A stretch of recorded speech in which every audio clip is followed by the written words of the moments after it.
레오나르도 디카프리오는 이 영화에서 이렇게 말합니다. 두개골을 연구하는 골상학은 백인과 검둥이의 차이를 이해하는데 중요한 도구입니다. 이 검둥이의 해골을 보면 복종에 관련된 부분이 지구상의 그 어떤 인종보다 크죠. 이게 도대체 무슨 개소리일까요? 해골만 봐도 그 사람이 어떤 사람인지 알 수 있다는 걸까요? 18세기 오스트리아 의사인 프란츠 요제프 갈은 뇌 부분이 각각 어떤 성격이나 행동과 관련이 있다고 여겼죠. 예를 들어 뇌 이쪽 부분이 발달하면 위리를 중요시 여기고 뇌 이쪽 부분이 덜 발달하면 죄책감이 줄어 범죄자가 된다던가 하는 식이었죠. 뭐 말만 들어보면 지금의 뇌과학과 크게 다르지 않은 것 같습니다. 그런데 접근 방식은 지금보다 더 단순했죠. 당시엔 뇌 스캔 기술 등이 부족했기에 간단하게 머리뼈 모양으로 이런 특징을 파악하려고 했죠. 뇌의 일정 부위가 발달하면 그 부분이 커지고 두개골도 그에 따라 모양이 변한다고 가정하는 것이 바로 골상학의 출발입니다. 한술 더 떠 독일 해부학자 스푸르츠하임은 대뇌 표면에 이런 기능이 다 있다고 보고 두개골 표면을 35개로 분류해 각 부분을 조사하면 35가지의 성격을 알 수 있다고 봤죠. 골상학은 학계에서 비판과 의심을 받았지만 사람들은 아주 재밌어했죠. MBTI처럼요. 심지어 아이들의 두개골 형태로 직업도 결혼 상대도 미리 결정했습니다. 선을 씨게 넘은 거죠.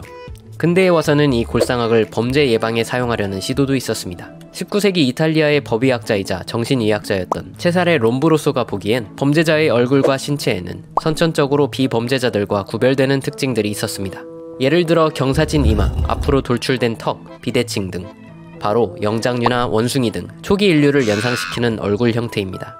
롬브로소는 이런 형태가 유인원이나 원시인의 미개함이 현대인에게 재현되는 귀선유전 현상이라고 생각했기 때문이죠. 그리고 유인원의 형질이 유전된 사람들은 유인원이나 할 법한 미개한 행동을 하게 되는데 그 행동이 현대사회에서는 범죄가 된다는 것입니다.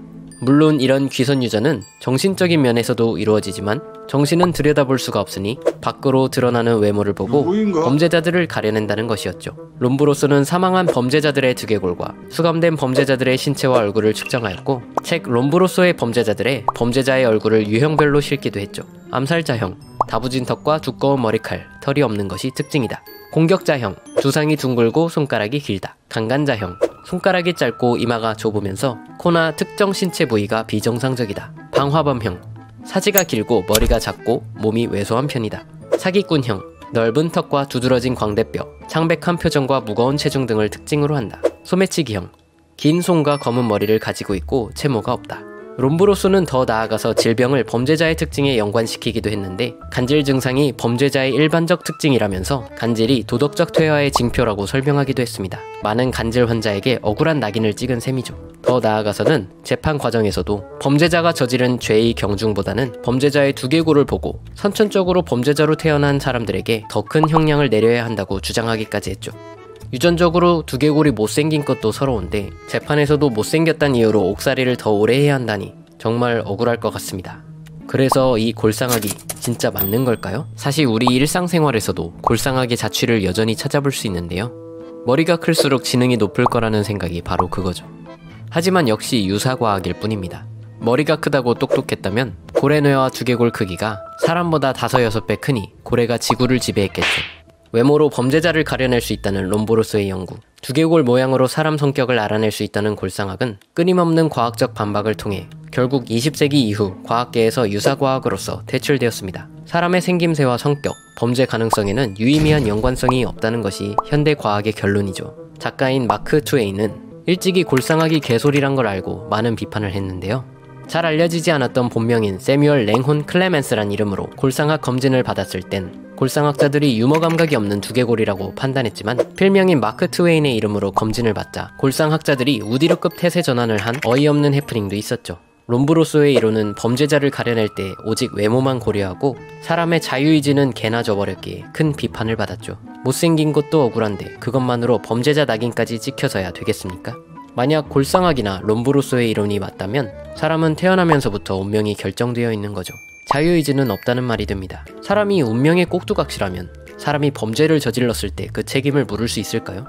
마치 똥 싸는 기계를 만들어 놓고 똥 쌌다고 맴매를 하는 것과 같은 일이죠. 골상학은 단순히 유사과학 해프닝으로 끝나지 않았습니다. 인종차별자들이 아주 좋아했고 잘 이용해 먹었죠. 그들만의 골상학에 따르면 백인 남성이 가장 우월했고 그 다음으로 백인 여성, 그리고 흑인이 아니라 동물, 그 다음이 원시인. 그 당시 이 아가리 과학자들이 흑인을 부르던 말이죠. 독일 나치 집단에서는 아리아 인종의 우월성을 주장하며 다른 인종을 청소하게 한 근거로 사용되기도 했죠. 우등민족 아리아인은 금발병 안에 장애 없는 건강한 신체 등 우월한 외모를 가지고 있기 때문에 다른 인종보다 우월했다는 거죠. 뭐 역설적이게도 히틀러 본인은 흑발의 짝불알이었지만요. 이런 걸 내로남불이라 하나요? 하여튼 골상학은 이렇게 온갖 똥오물을 남기고는 역사의 뒤안길로 사라져갔습니다.